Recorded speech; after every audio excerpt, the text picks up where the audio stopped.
Acts chapter 25. Now when Festus was come into the province after 3 days, he ascended from Caesarea to Jerusalem. Then the high priest and the chief of the Jews informed him against Paul, and besought him, and desired favor against him, that he would send for him to Jerusalem, laying wait in the way to kill him. But Festus answered that Paul should be kept at Caesarea, and that he himself would depart shortly thither. Let them therefore, said he, which among you are able, go down with me, and accuse this man, if there be any wickedness in him. And when he had tarried among them more than 10 days, he went down unto Caesarea, and the next day, sitting on the judgment seat, commanded Paul to be brought. And when he was come, the Jews which came down from Jerusalem stood round about, and laid many and grievous complaints against Paul, which they could not prove. While he answered for himself, neither against the law of the Jews, neither against the temple, nor yet against Caesar, have I offended anything at all. But Festus, willing to do the Jews a pleasure, answered Paul and said, Wilt thou go up to Jerusalem, and there be judged of these things before me? Then said Paul, I stand at Caesar's judgment seat, where I ought to be judged. To the Jews have I done no wrong, as thou very well knowest. For if I be an offender, or have committed anything worthy of death, I refuse not to die.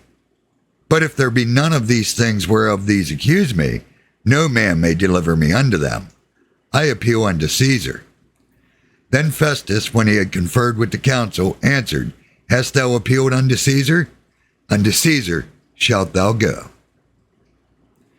And after certain days, King Agrippa and Bernice came unto Caesarea to salute Festus. And when they had been there many days, Festus declared Paul's case unto the king, saying, There is a certain man left in bonds by Felix, about whom, when I was at Jerusalem, the chief priest and the elders of the Jews informed me, desiring to have judgment against him.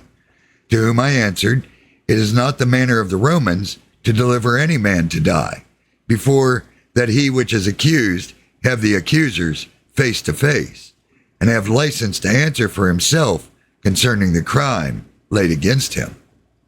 Therefore, when they were come thither, without any delay on the morrow, I sat on the judgment seat, and commanded the man to be brought forth, against whom, when the accusers stood up, they brought none accusations of such things as I supposed, but had certain questions against him of their own superstition, and of one Jesus, which was dead, whom Paul affirmed to be alive.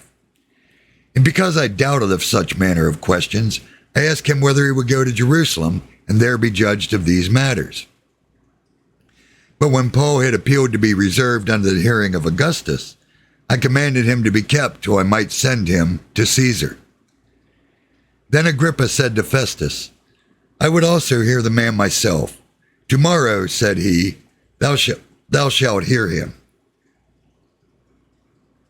And on the morrow, when Agrippa was come, and Bernice with great pomp, and was entered into the place of hearing with the chief captains and principal men of the city, at Festus's commandment, Paul was brought forth. And Festus said, King Agrippa, and all men which are here present with us, ye see this man, about whom all the multitude of Jews have dealt with me, both at Jerusalem and also here, crying that he ought not to live any longer. But when I found that he had committed nothing worthy of death, and that he himself had appealed to Augustus, I have determined to send him, of whom I have no certain thing to write unto my Lord.